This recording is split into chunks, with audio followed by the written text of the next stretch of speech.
Fitzen's shop. Hey. Hey, what's going on, man? Just taking care of Dinky here. Hey, we got something for you. Tell all your friends, everybody, this is the stuff. Yeah. I'm going to teach you on the original Bowie's. Okay? And Chopper is not here. He's up on Mount Olympus being purified, being bathed by virgin women. And he had to go up that mountain. It takes about 3 days, probably even longer than that because of snow and everything. So he'll be back down, ready to do some stuff with me. Mike, what you been doing? That's a hell of a meditation. On Olympus. Just painting, just ready to do the interview on the Bowie. There you go. And Chopper's also cleaning my other kilt. Weapons check, got my gun, this is what I'm carrying, we'll talk about this. And got my ammo, all this other stuff. So let's get to it. Let's rock on over. Okay. Right here, guys. Okay. This is the more Bowie. Very, very special. This is a copy of Jim Bowie's original knife that he had in the Alamo. I did some changes here. I got a little piece right up in front of the guard right here. It has a little skull with my things in it. Sterling silver instead of the steel fittings he had. This isn't wrought iron. This is sterling silver. This is, and it's done in blued and everything. It is actually, the blade is 01 high carbon steel.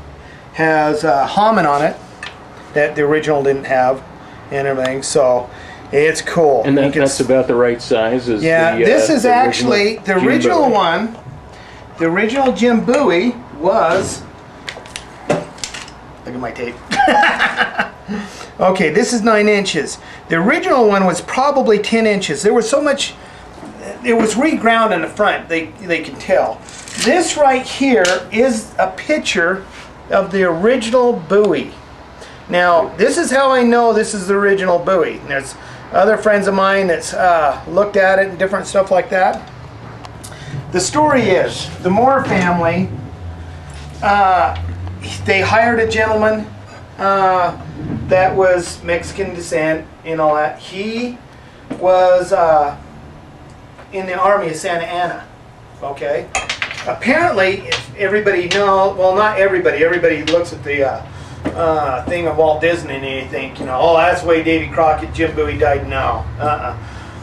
He originally came in, took the place, stood him up in front, shot him, and burned the body. Somehow, this came into, it's like a private's hands. He could have been something else. I don't know, if he was private or a lieutenant and everything. He ended up with it. He went to work for the Moore family in 1890s, okay? He ended up owing the Moore family X amount of dollars, okay?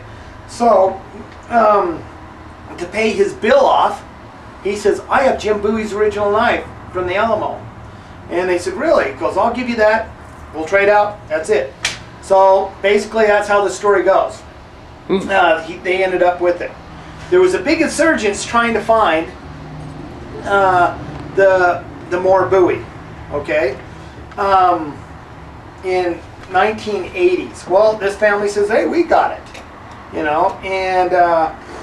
so a lot of people said, oh, yeah, whatever, and all this other stuff. And there's certain entities out there that sit there and say, no, no, no, because they're supposed to have Jim Bowie's knife. But the thing is, like I've told numerous people, it's a progression of things on knives. It's just like, what knife does John Fitzen really carry?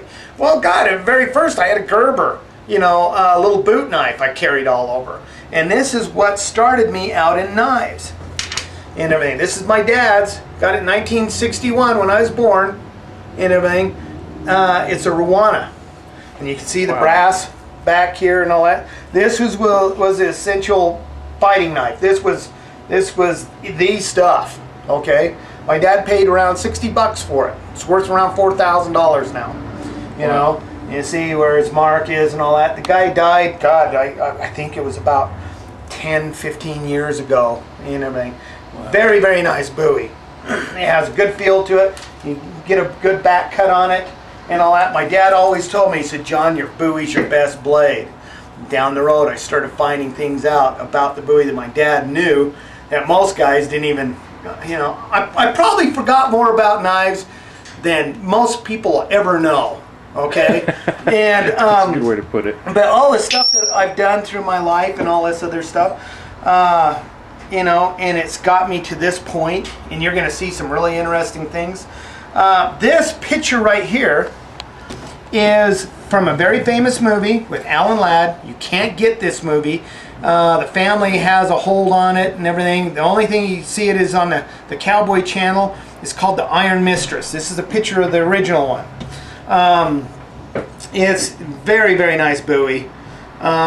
It was supposed to be made out of half meteorite, and you know, so wow. That's the legend says. Okay, nobody really knows, but this is the one. But this right here, you know, you can see I did a copy, and a friend of mine wanted me to do a stag handle. This is actually for sale, and this is out of spring steel. You see the resemblance of the blade and different, and the guard. You know, very, very nice knife. Very, very fast knife too. Well, for the size of it. Didn't Bowie teach a lot of the fighting techniques also that you know, or that your dad knows? Bowie did a thing on, you know, a bunch of stuff that was, he was mostly trained, and this what I believe is in saber and fencing, and a lot of the moves come from that. Okay. In big knife fighting. You can go to James Keating, Comtech, and he has videos out on him. By the way, Keating has Knife of Mine, and a real nice guy, very, very knowledgeable on Jim Bowie. Okay, but what we're going to talk about right now is this knife, and tell you, this knife is probably the most advanced knife out there. All this Navy SEAL shit and Special Forces shit, which I was in and everything, but don't be impressed, there's a rigger. Oh, you're going to see the secrets of this knife. I'm going to show you. I made this, and I carried it for a year. I actually made two, and I'll tell you what I did with the other one and everything. But it's the secrets on this knife and how devastating this knife is really cool.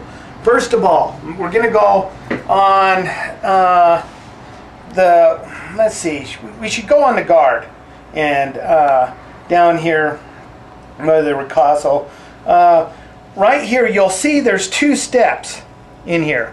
Okay, that if a knife comes in, if I come up there and grab that knife, it grabs it in one of the two places, or it will grab it in both places. It's like a fork, it'll dig down in.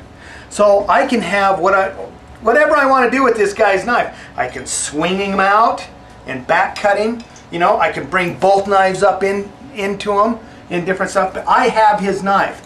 Now, if it's like a dagger, something small, which was very prevalent back then. And remember, Jim Bowie, when he came out in the sandbar fight, IXL, Peerless, all these guys started doing Bowies and everything, but different shapes. But a thinner blade in there, I can still catch it. You can see how it catches right down on the other part right there, you know, and you can see right here he has a lip there. So all I can do is just turn it like that, or I can go like that and I got him. Okay, so this knife was made to extract other knives. This knife was made to kill other people.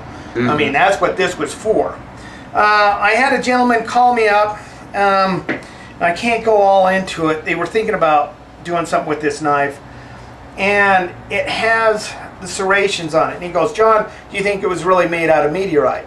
He says, we think it was made out of file. I says, I don't know if it was made out of meteorite, but, and I says, and it could be, you know, half meteorite. You know, that's the way they did Damascus and different stuff like that. But